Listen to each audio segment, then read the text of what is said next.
Hello, hello. This is Quick Summaries for Short Games. I'm Trevor Robertson. And I'm Tilley. And today we actually have something a little bit different. We are doing a current events emergency broadcast here because we desperately want to talk about the Stream Deck, all of its potential. Oh no, Trevor, we're not here to talk about the Stream Deck. That's Elgato. Oh, God damn. We're here to talk about the Steam Deck.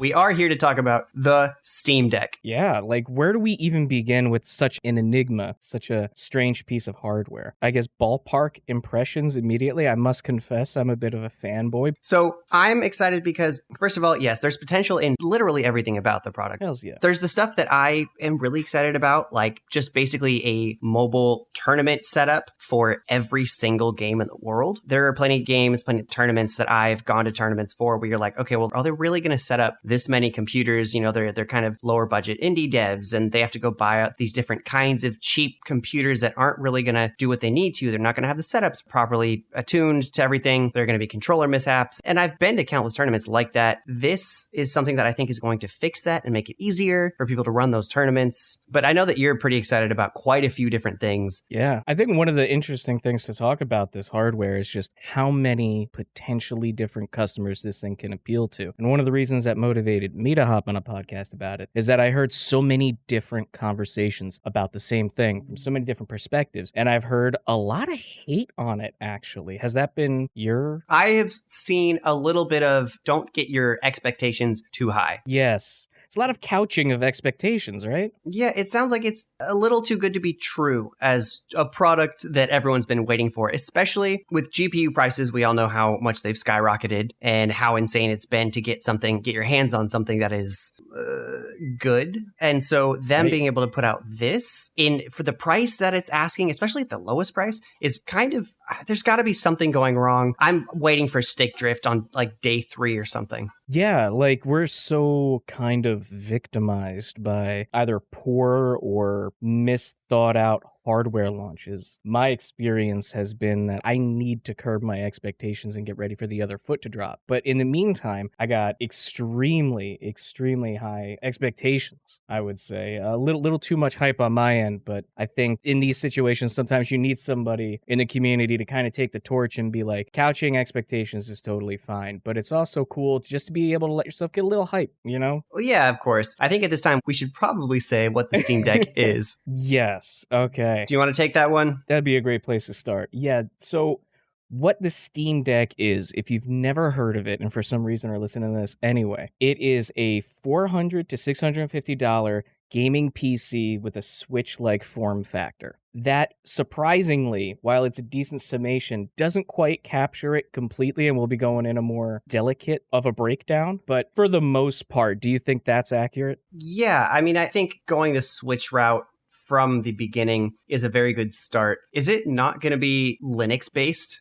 It is Linux-based, and it's hilarious because I think one of the initial pushbacks we're seeing from people is that they see that it's Linux-based and they go, well, all my games run on Windows. What kind of crazy Linux meme games are people playing? It's actually been in development in one way or another for as long as I can remember from the company Valve. They have been working on various pieces of hardware from VR to their gamepad and also to software. And one of the projects they have been researching and developing is something called Proteon. Have you heard of Proteon? No.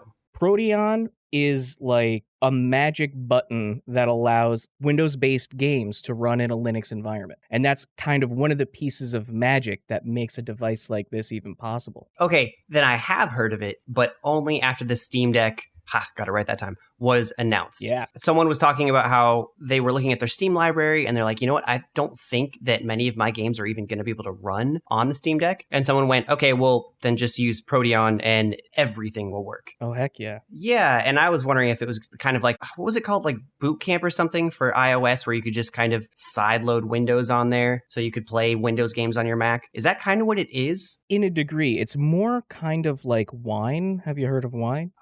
Not the beverage. Okay, never mind. Shot that joke right in the foot. Yeah, sorry.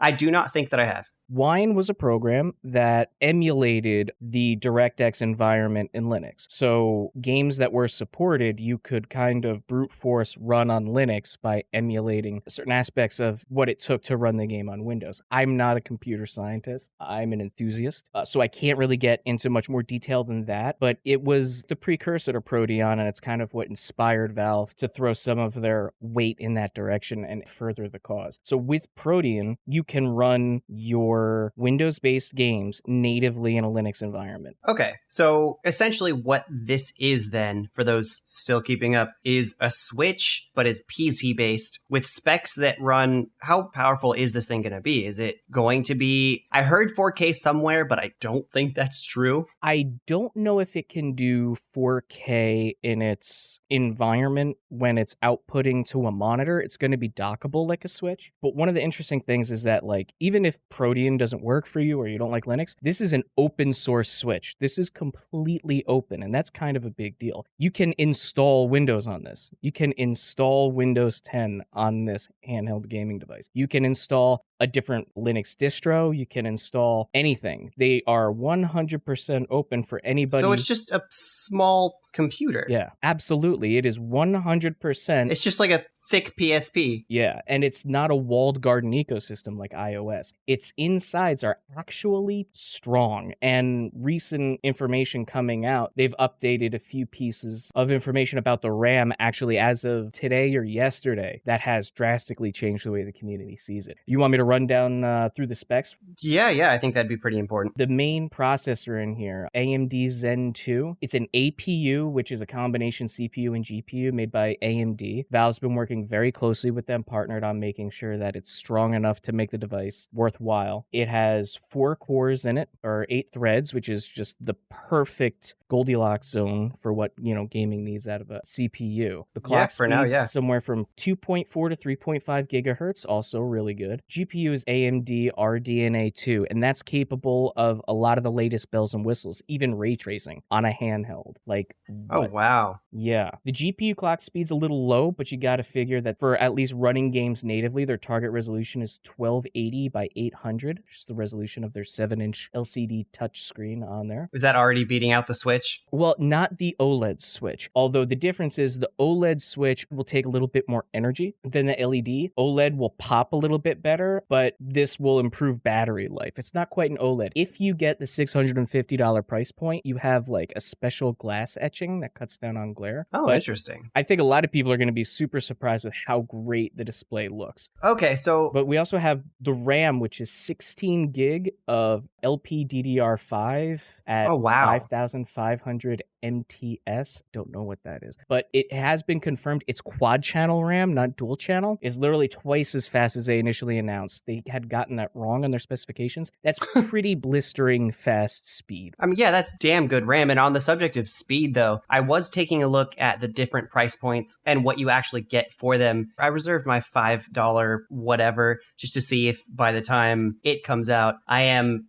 financially capable of picking one of those up, because I don't want mine scalped if I am in a position to be able to buy that. But the $400 one does not have an SSD, but the next 2 price points up do, apparently. Yeah. So the entry-level price point of 400 has a 64 gigabyte eMMC solid-state drive in there. The 256, the middle version, has an NVMe SSD, which is a little bit faster. And the highest version, the 650 that I plunked down on, is the 512 gigabyte NVMe SSD. Combined with the RAM, it should have some pretty fat pipes of quick and responsive bandwidth between all the innards so they can communicate really well. Yeah. It's greater than the sum of its parts, basically. It's a really efficient little rig in your hands there. So I'm curious about how latency is going to be in docked mode versus handheld mode, because there is or can be a little bit of a difference if you're coming from Switch, right? You dock it depending on the TV sometimes, but even the faster monitors, it's like you run a game like Smash and you can kind of feel that there is going to be a little bit of latency. So I worry about that, or I would if it wasn't fucking Valve. Yeah. This is going to be, like I said, from gaming tournaments, this is going to be the standard. For you look at Rocket League, where there are teams of 3 all the time, and they're not going to have big towers. They're going to have these now. This is going to be perfect for games like that. This is going to be perfect for fighting game tournaments where you've got just 100 different setups across these long long conference hall tables. And these things, I don't imagine they're going to run too hot, hopefully. I hope heat's not an issue. Oh, yeah. God. Oh, I just thought about that. They're a little heavy. It's actually 1.47 pounds. So you're going to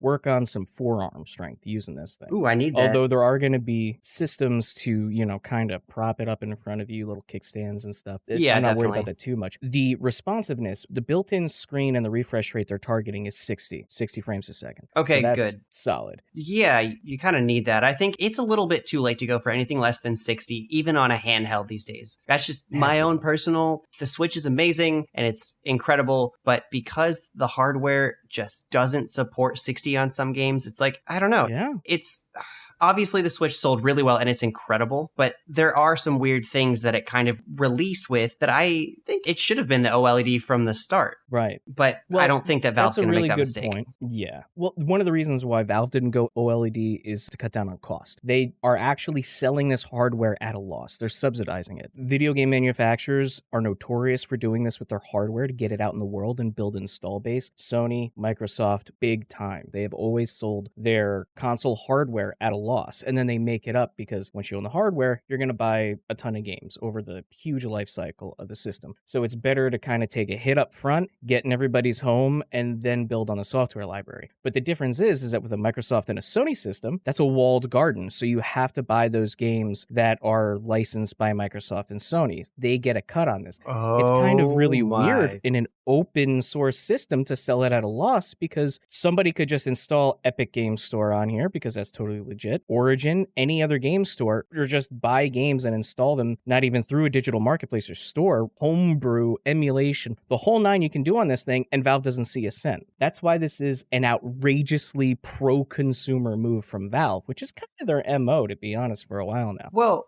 okay, but counterpoint, Valve is obviously the biggest video game program that you buy games through and play with your friends. I mean, I think that it's going to be absolutely fine for them because even if Epic is giving out free games a couple times a month or whatever, even if Origin is snagging different companies and different exclusives and games and whatever, half of those still run through Steam anyway. And it just... I guess that point doesn't make sense, but this isn't. No, it does. It definitely does. It's not a purely altruistic product because in reality, what they're doing, and it may not be obvious up front, because they're not really forcing it too hard, but this will definitely add value to the Steam library. So instead of picking up Undertale, getting indie games on the Switch, because you can carry it around with you, something that Valve saw people doing more once the Switch entered the gaming ecosystem, now you can just still buy those on Switch and still take it around with you because you got a PC Switch. Yeah, and I do know that Valve was losing quite a few indie game sales because the Switch, Nintendo was finally taking a bunch of already licensed products and they were like, no, fine, put those on here. And so people all across are just like, you know what? I can just take this small game with me. Yeah. Why don't I just change the game? Look at a game like Hades where absolutely, all the reviewers said the same thing. The second it hit the Switch, it's like, this is the place to play it because you can play it anywhere. It runs great on the system. It's not so resource intensive that it bogs down. You get a great frame rate. You can play it on the go. You know what? I actually heard that Hades does not run at full FPS and that it can bog down on the Switch. Really? That's what was kind of surprising to me. But I did hear that it was fairly intensive and the people were getting kind of frame drops or really cluttered different artifacting and stuff visually. So, well, that kind of automatically answers a question here because, like, who is this system for? There were a lot of people who were very recently super disappointed. I'm one of them myself. We thought Nintendo was coming out with the Switch Pro. The Switch Pro, absolutely. The faster Switch. We were going to get 60 FPS Zelda in your hands. We were going to get a system that could easily handle higher resolution versions of games like Hades without losing a single frame. But Nintendo chose to go a different way with it. They chose a more modest iteration on their hardware. And while I think the OLED screen is going to look pretty darn dope, do I really need to spend $350 to get something that's absolutely no more powerful than hardware I already own? Question is, if the Steam Deck wasn't announced. That's just my personal thing. If the Steam Deck wasn't announced, I could still emulate, I Make guess. The argument. But I've owned Breath of the Wild on 2 different consoles. At this point, you run it on PC with incredible mods at 144 FPS now, and it's gorgeous. And you know what? You're going to be able to do that on the Steam Deck. Yeah. Absolutely. And that's part of the magic to once you have played Breath of the Wild emulated in, 4K or above 30 frames a second with better coloring, removing that level of detail fog that they throw in there to make it run better. It is one of the most gorgeous games I've ever seen in my life. And then when I go back to play it on the Switch, I'm like, 30 frames a second is a little bit of a tough pill to swallow if For that you're same a game, member of the PC yes. Gaming Master Race. Yeah. I mean, I was going to say that Infinite Arrows was enough to make me never go back. But yeah, no, the gorgeous part is also just such a big improvement. But that's a big part of the appeal. It's freedom. To me, this represents absolute freedom when it comes to a Switch style game. Like, what if Nintendo woke up one day and were like, here's the source code for the Switch. Everybody develop whatever you want for it and just let it all out. Well, and it's not like they don't financially have what they need to do this, which is why it's been right. And I'm sorry to be blunt about it, but Nintendo's hardware has been like in the barbarian age, or at least 10 years behind every step of the way. Like their ingenuity and their creativity. I love the Wii U personally. That was actually like one of my favorite systems. I fucking love the Wii U. And it was apparently a failure of a console that people despised. And I still to this day. I loved my Wii U gamepad. Yeah, it was a phenomenal system that just wasn't successful from a business standpoint due to poor marketing and differentiating it from the original Wii. Just calling it the Wii U and just showing the gamepad made it seem like it was an accessory for the original Wii and not a hardware step up. Nintendo has been focusing their efforts on delivering a cheap, modest set of hardware for a wide installation base and asking developers to make smaller, stripped down versions of games that don't have many of the modern bells and whistles. That's been their business model. I don't really begrudge them for that, but I have always wondered, what if they did more? What if they tried to be more current with their hardware capabilities? Yeah, I absolutely agree. I just don't think there's a limit to what they could be above. I mean, well, I guess isn't the Switch the best-selling console of all time, even with their hardware and software limitations? Right. I mean, the Wii was enormously successful. The 3DS and the DS series of consoles was enormously successful. The Wii U was this rare pothole they found themselves in, akin to the era of the Virtual Boy. Despite the fact that Pikmin 3 was godlike, by the way. Sorry, I digress. I will defend that console to the death. Absolutely. Like, there were so many great games. And that's the reason why so many of them found success being ported to the Switch. Is because they were still great at making games. They just couldn't move the hardware, for people to realize how good these games were. Yeah. And I loved my Wii U gamepad. I had a 42-inch TV mounted on my wall. I wanted to play on the gamepad. I loved it. Dude, yeah. Well, I loved games that you could use both. That was my favorite thing was, like I said, Pikmin, you have to use the gamepad. But so it's really hard not to compare the Steam Deck to Nintendo, to the Switch specifically. And I know that that's something that people are saying, no, you can't do that. But look, guys, it's a portable, massive controller with a screen on it that you can dock to put on your other TV. It's a fucking better Switch, is what it seems like it's going to be. And that's what we want it to be because the Switch is amazing. I've been talking a little bit of shit, but I have one, my wife has one, my little sister has one, and we all have crazy amounts of hours on different games because the Switch is so good, but we know that it could have been better. We know that we could have gotten more from it, and that's kind of what I think we're all anticipating the Steam Deck to be. Right, let's face it, the Steam Deck wouldn't be here if it wasn't for the Nintendo Switch. So much props to Nintendo. But where Nintendo drops the ball, this is a capitalistic world we're living in, and Valve looked at that and said, we see Nintendo not servicing consumers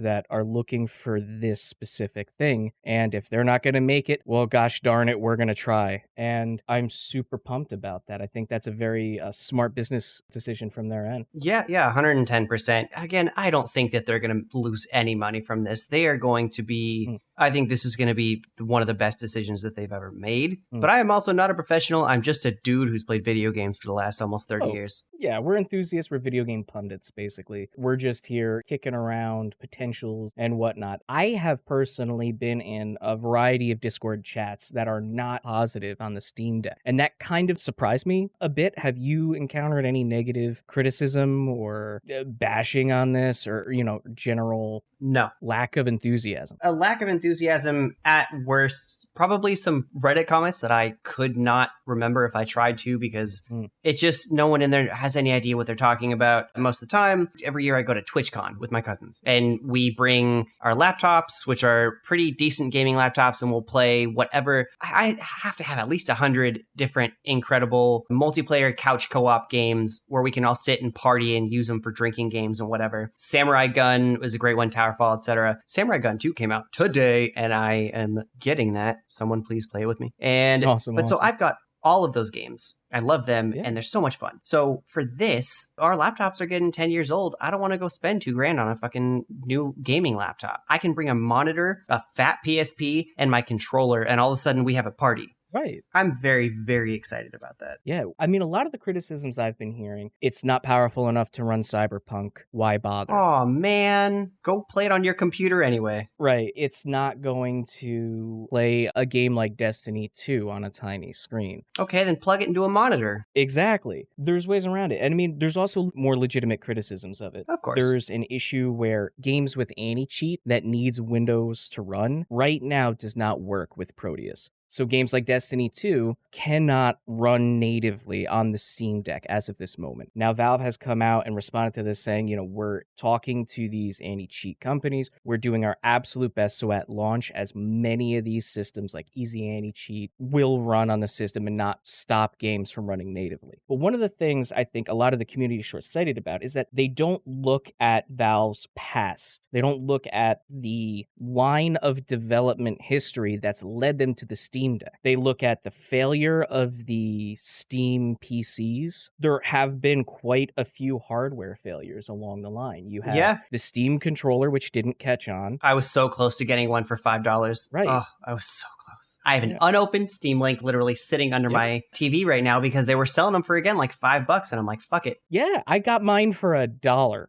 Dear Lord. And I still want to try out the Steam controller. I'm curious about it. Then there's the Vive and the Valve Index. If you were lucky enough to have $1,000 to spend on something absolutely superfluous, the Valve Index is an amazing VR system. The controllers are ridiculously well designed. The headset and base stations work flawlessly. Before that, I was one of the few people that actually hooked up my Steam Link and used it. And if you hardwired it in, that thing was an absolute beast at in-home streaming your desktop to another television in the house. I did have some issues running it, but I saw the potential there. The Steam controller, I used a couple times. I wish I would have enjoyed it more. It didn't fit my use case, but the haptics they developed in that system were pretty compelling, and they've certainly refined it past that point. So you have this stew of all these technologies they research. You look at the Steam Deck and you see the touchpads on the front of it. I see the 2.4 and 5.0 gigahertz Wi-Fi built into it. Like, this is a game hardware that is meant for not only running your Steam library natively, but streaming it off of a more robust desktop gaming PC. So that overcomes the criticisms of, oh, it can't play Cyberpunk. Like, well, odds are if you're buying a Steam Deck, you're a PC enthusiast. You have a gaming PC. This is your Wii U gamepad from my perspective. Like, that's immediately where I went with it. And I played an entire Zelda game on a handheld screen like that. I've played Destiny on my phone in a Sloan Kettering waiting room via GeForce Now. And it was a compelling experience. Was I used to it? Was I raiding? No. But I got a couple bounties done. And you know what? It allowed me to enjoy Destiny a little bit more and take it with me. If this hardware is capable of nailing any degree of what I can do with my Android phone and NVIDIA's GeForce Now, it's going to turn heads. I think a lot of people are underestimating the potential for that technology, and I think Valve is investing in its inevitable future. Holy shit. Okay, there's a lot there. There are a couple places I wanted to... First of all, now you're talking about the Wi-Fi capabilities. What I need to know, it's crucial, and this is going to be so massive for so many people. Is there either an Ethernet port on the Steam Steam Deck itself or the dock. Now, if the dock doesn't have one, it's fucking lights out, so it better. Yes, this is one of the first questions people ask. There are a bunch of USB connectivity options where you can connect any USB device that would hook in with PC, which includes Ethernet adapt. There's also USB Type-C support at its base. We have DisplayPort 1.4 support and HDMI you can both use. It's got Bluetooth in it, something the Switch missed. Stereo speakers, 3.5mm jack, dual microphones built into it for Discord and Steam chat. Wait, this is the Steam Deck or the Steam Dock? This is the Steam Deck. The Steam Deck itself has these? The dock, which they haven't announced a price point or any specifics on, but they have confirmed it will have an Ethernet jack. Okay. All right. Holy shit. Yeah, they really thought this thing through. I mean, you got it at this point. They haven't thought, I guess, the rest of them through. I don't know. Maybe they were just unfortunate failures. But I do agree that it has been a soup of trying to figure out different things. I would be massively surprised if you couldn't just stream to something. I guess I don't quite understand that point. Can you explain, you mentioned the Wii U gamepad thing, but are you saying that you'll be able to stream to like any TV or to any computer from your Stream Deck? Have you tried out, Valve released on Steam, a remote play feature, which allowed you to do couch co-op? You basically just share a controller and a video feed built into Steam. Have you ever tried that functionality? Oh, similar to Parsec, right? Yeah, exactly. Yes. It's basically built in Parsec for Steam. Yeah, with a little more latency than Parsec has. I will throw that out there. Yeah, at its release, its latency was pretty bad and it had a lot of issues, but it's come a long way. And it's things like that that are going to be folded into the Steam Deck experience, and Valve is going to be continually adding and refining these features, and I think that they're going to be immensely useful. Because of that technology, you can do ad hoc Wi-Fi where you literally just sit in the room and Steam Deck to Steam Deck play games, multiplayer games together. Oh, you better be able to ad hoc. Ooh.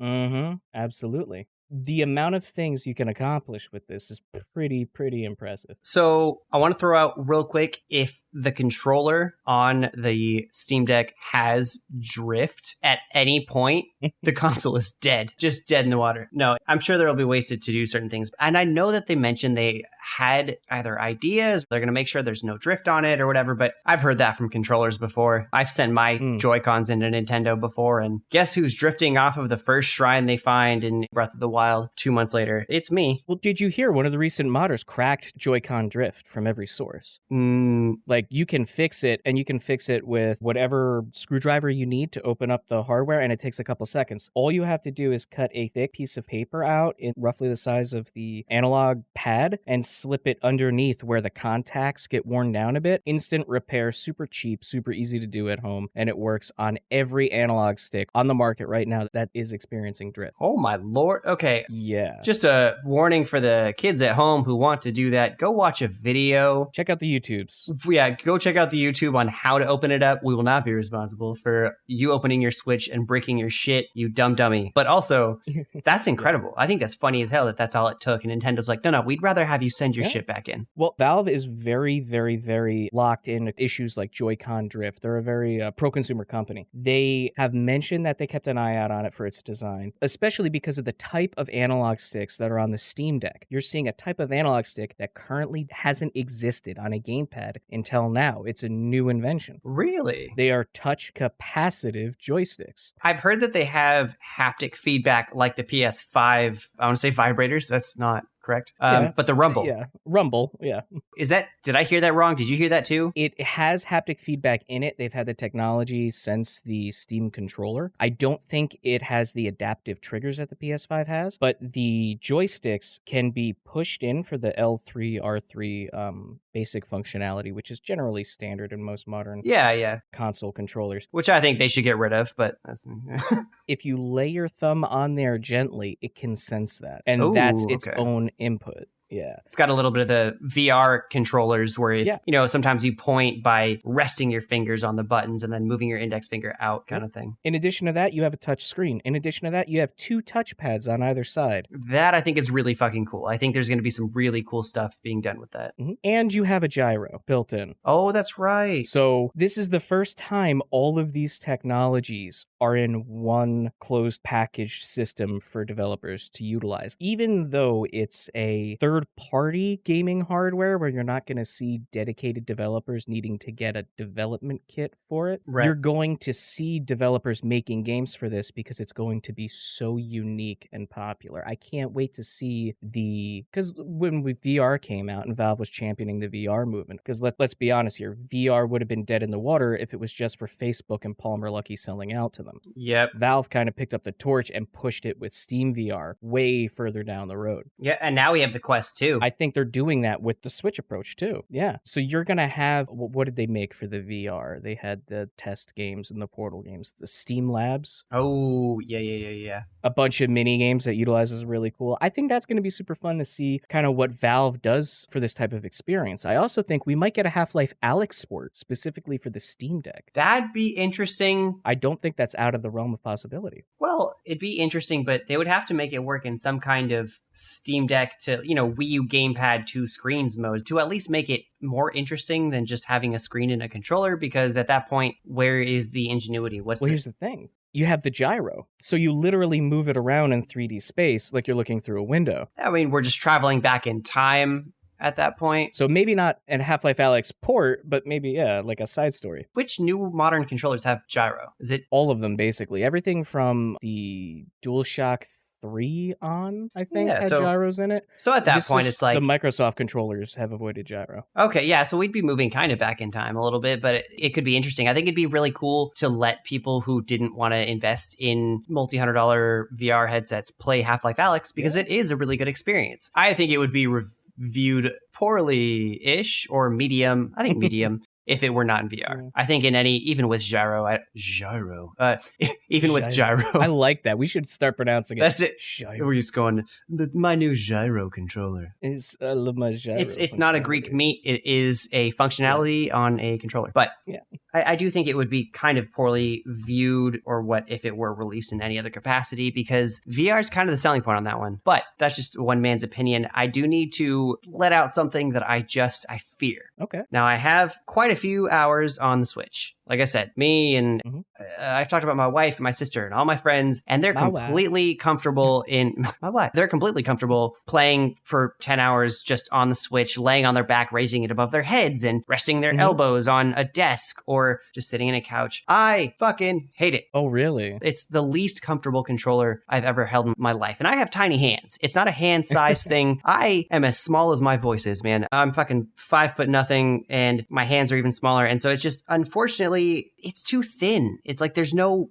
girth to the controller on the Switch. I'll literally flip the stand up, grab the what my friend calls the hands, which are just a little skeleton. You slide the Switch Joy-Cons in there, and now you've got a tiny, decent controller. And I don't mind that. I think that's enjoyable and it's good, but the stand's too far away and you can't hold it up to your face and it's whatever. But I'd still rather that experience than holding the Switch with the Joy-Cons attached. I really, really hope that the Steam Deck is more comfortable than that. I just worry a little bit. Those are good fears. No, those are very good and valid fears to have. And I do have to confess, I'm more in line with your wife and sister on this. I don't think you've ever experienced Breath of the Wild and its complete potential unless you've accidentally dropped it on your face mid-playthrough a couple dozen times. Although if you do that with the Steam Deck, you're gonna have to go to the hospital for a broken nose, because it's a chonky bonky boy. Yeah, dude. Yeah, a pound and a half. That is a thickum Switch. Yeah. I've done that. I think it was Animal Crossing was my first. No, first it was Celeste. The second time I dropped it on my face was Animal Crossing. Wakes you up. It does. Yeah, you're like, wait, shit, what time is it? I've been staring at this tiny screen. It's like, oh, this is so relaxing. Oh, God. Yeah, but I mean, those are... Tom Nook, why? Yeah. I swear I'll pay my debts. Yeah, I was going to say, first I'm in debt, now this. Yeah. Get me out of this cult. The journalists that I've seen go hands-on with it have all said that they find it very comfortable. So, fingers crossed. Yeah, what if they're weirdos like you and the other people in my life who thought the Switch is comfortable to hold, you know? Yeah. But true. No, I hope those journalists are sane people, and there's nothing better to me than holding a controller in your hands. One of the things you can do is pair Joy-Cons to the Steam Deck. You can pair can you really? A PS4 or PS5 controller. They're Bluetooth, bro, and it has the latest Bluetooth adapter built into it. You can hook up an Xbox One, an Xbox One Series X controller. Any controller that exists, you can wirelessly pair to your Steam Deck, guaranteed. So that kind of brings us to, I think, just like the summary of this thing, which is is the Switch that can do anything. It's got better hardware. It has a higher frame rate. It's going to be able to do anything, including emulate everything. That's the big thing. It's going to be able to, you can take the Yuzu emulator or the Cemu emulator and just play Nintendo games on it, and it's going to be more comfortable and probably run a little bit better with a couple mods. And hell, if you can put Windows on it, you can play seemingly all of your games without much complication. Can I throw a little rocket fuel in your hype engine, Trevor? Yes, please. Okay, 3DS emulators. You're playing the Steam Deck connected to your PC. It's a Wii U. It's a goddamn Wii U for the goddamn PC, bro. It's a Wii U with 3DS games. With a touch screen in your hand, so you can do 3DS in... Oh, dude, it's...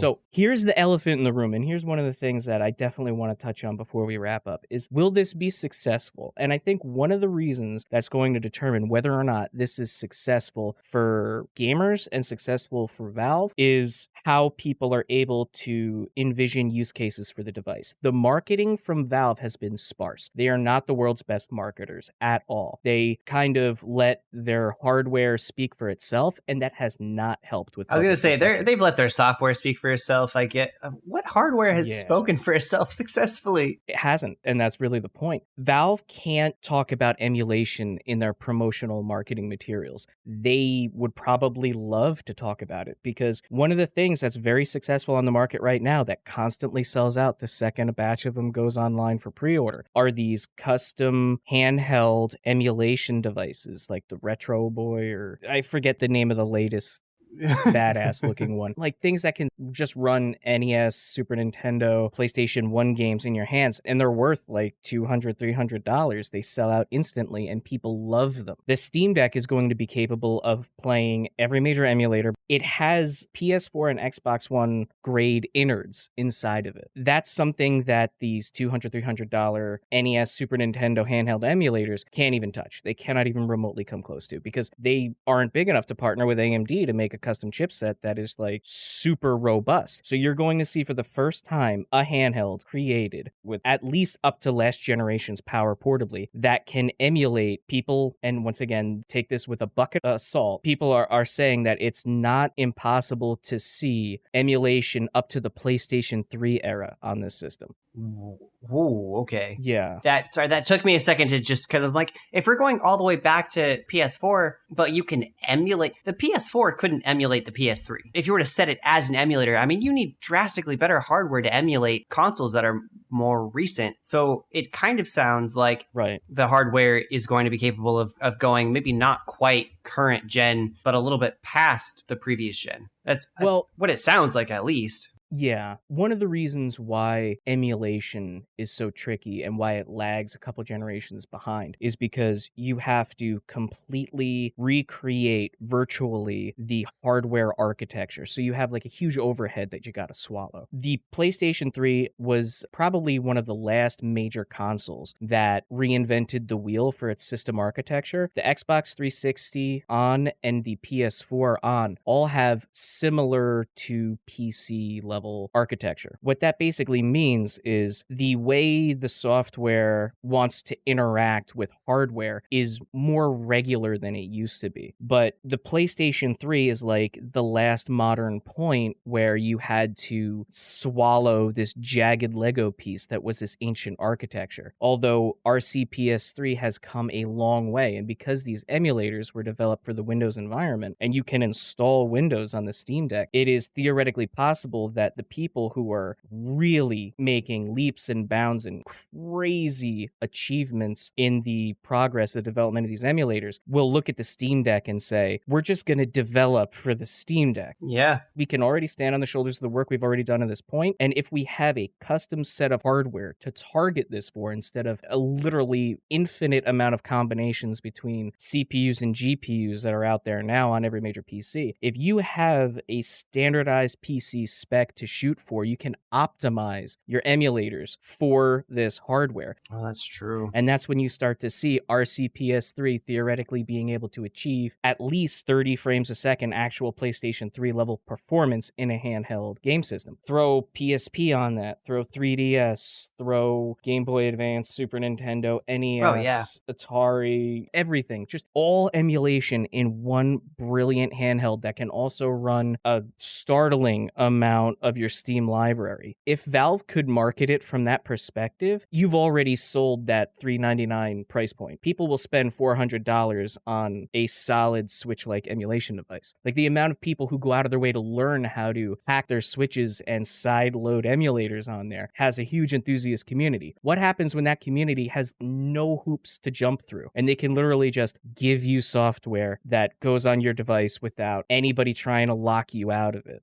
I really believe that because Valve can't sell it as an emulation box, a lot of people aren't realizing that this is the most advanced, compelling argument for having an emulation handheld in their hands. Like, this is unprecedented in the history of emulated gaming and mainstream gaming to that point. It kind of hasn't been done ever before. So it's super interesting, and a lot of people haven't quite figured out what to make of it yet, you know? Dear Lord, yeah. Having something handheld that's going to be able to emulate, nearly anything, that's going to be massive. And I was thinking, honestly, something that makes people buy new Nintendo consoles, obviously, basically exclusives. And who has more than Nintendo? Now, Valve, as you mentioned earlier, does not have exclusives. They have their library. And I'm wondering if exclusives are going to be something they need to try to push for, or if they're just going to be like, fuck it, once someone finds out they can emulate the Switch, it's over. Because we know that Nintendo's not going to push their hardware past PS5 level, PlayStation or Xbox level at any point, right? There's never going to be a point where Nintendo surpasses them in terms of graphics. So if this continues, and I can guarantee you, Valve is not interested in exclusives. They're not. Yeah. They could have made this a walled garden where you need to pay a licensing fee to get software executing on their hardware. And they chose not to do it. It's completely open. You can do whatever you want. I don't think they're going to turn around and all of a sudden want to start trying to carve out exclusive deals, because even if they did, right, if any developer were to make a game specifically built for the Steam Deck, it's basically also going to run on PC no matter what as default. It even can't be exclusive by its own definition, which is why it's the most pro-consumer device ever brought to market. I have nothing to argue with there at all. Let me run one more hypothetical by you. Okay. So you already have a good case made for Atari to PlayStation 3 eras of gaming. Literally every game that was made in that span. So then you have PC games that can run natively on it. So you kind of have like a jump in the gaming timeline. Like, what do you do if you want to play a PS4 exclusive on the Steam Deck? What do you want to do if you want to play an Xbox One game? That specific era, if there's still exclusive games in that space, I purport it can play those too, and it can literally span everything up until Cyberpunk to games that are coming out. By leveraging local streaming, you can achieve that. Sony has already started taking their exclusives and porting them to PC. Sony has already started offering PlayStation Now as a service on the PC. You can play PlayStation Now legit from Sony, their entire back catalog, on the Steam Deck. Guaranteed. Wait. Nobody's talking about this. Hold on. But you could do it. So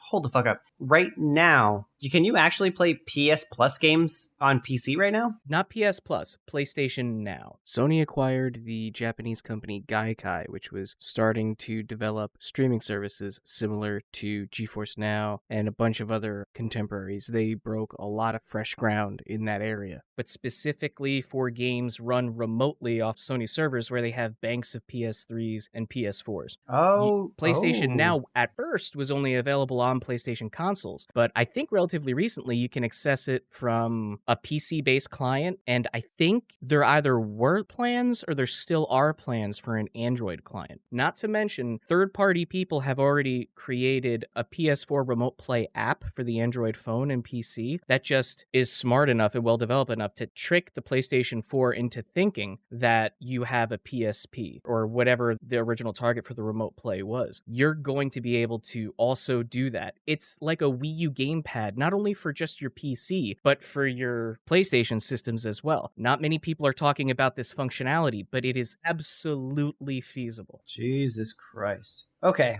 I don't even have any more questions. I'm kind of at a loss here because I came into this thinking, you know what? Like I said, I reserved it for $5, and I'm like, if it's going to be useful, TwitchCon days, going to tournaments, all that, it'd be so great to just be able to bring a minimal setup because that's perfection. But it sounds like it's going to be so much more if they don't fuck it up. And don't get me wrong, there are a million ways they could fuck this up. Absolutely. And that we've is seen the them. biggest point to make. We've seen them fuck it up, and I was on the fucking search for a good controller because I've had no less than 13 15 elite Xbox controllers, but I was playing competitively and the right shoulder button breaks after like 10 hours or so if you're using it a lot because it's plastic and garbage. And so I was on the hunt for a lot of different controllers. I get what you're saying, and it's like, what if they just marketed this not even as something that can run your Steam library natively? What if they just marketed it as a peripheral for the PC? A Steam pad that has a 7-inch screen built into it where you can stream your Steam library from your PC to it. Like, that's what I'm looking forward to the most, because if it can't run Destiny 2 natively, at least not at launch, if I can stream it from my hardware running locally, which I've been able to do with the Steam Link, which came out years ago and Valve has been working on continually since. I worry about that because, like you said earlier, the Wii U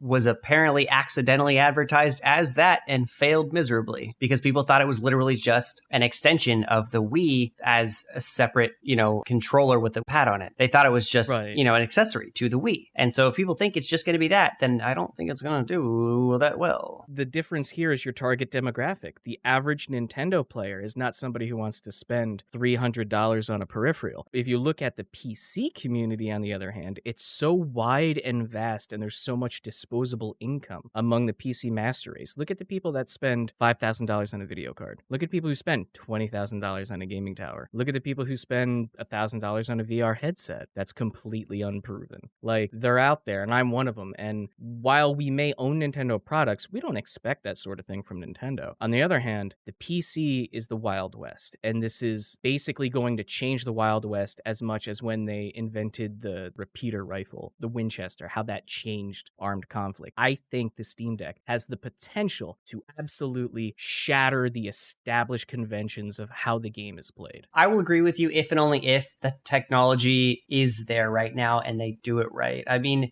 they could fuck it up, and I don't want them to. Yeah, all these things are in theory. Yeah, it is absolutely unproven. It's just that I heard so many people saying that this is dead before it even arrives because it can't play Cyberpunk 2077. Yeah, but what can? It's a broken game. You know what? It's come a long way. Has it? It has, yeah. I'm actually looking forward to starting up a new playthrough. There's DLC on the horizon, and I'm looking forward to stream it to my Is the game finished in its current state and not bugged to death? On the PC, it is absolutely playable. There are bugs, but not enough that gets in the way of actually enjoying the game. Is it goofy? Yeah, just save a lot. Compared to an Oblivion game, are the bugs fewer or more? I would probably say equal. It's somewhere in between Oblivion and The Witcher 3 when it first came out. And people do not remember how buggy The Witcher 3 was when it first came out. Remember the horse standing on top of every house? It's kind of like that. But in a way, it's kind of endearing. The biggest thing I can say about Cyberpunk, and while this kind of transitioned into a Cyberpunk episode, give it a try if you can. If you find a way to get it without spending full price, because $60 for any game is arguably too much for some people. It's a neat game. I'll tell you what, I'll stream some of it for you, and you can see how far it's come and absolutely bonkers awesome it is. Okay, all right. So I'll take you up on that. I will say that 60 for one game is too much, so instead I will spend 100 on 30 games during the Steam sale. yeah. And play 4 of them. Yeah. You might play more of them now that you're going to have a Steam Deck. Yeah, now I can take it places. Oh, shit. Oh, I'm thinking too far ahead. Okay, if you guys liked us talking about Steam Deck and you want to hear us talk about short games, indie games under 10 hours with a bunch of other really super funny people on a rotating basis, then check out our other podcasts, which aren't news-based, but are equally quality. Absolutely fantastic. It is incredible. And if you want more, current event stuff from us, from Tilley, please let us know. If you have any questions about this or the other podcast or video games in general, shoot an email at qs4sgames@gmail.com. We want to hear from you. Yeah. Because we want to hear from anybody who happens to hear this. If you agree with us, if you disagree with us, if you think we should have talked about something, if you think we shouldn't have talked about something, let us know. If we talked too long about Nintendo during this Valve comparison, it wasn't supposed to be a full comparison, but you fucking knew we were going to talk about it. Please leave us comments. If this is YouTube, down below, por favor, because we want to know. Subscribe, hit the bell, do the full 9 for us. You can find us on Twitter. You can find us everywhere. QSS Games Just is find us. Just kick open your front door and shout. We'll hear you.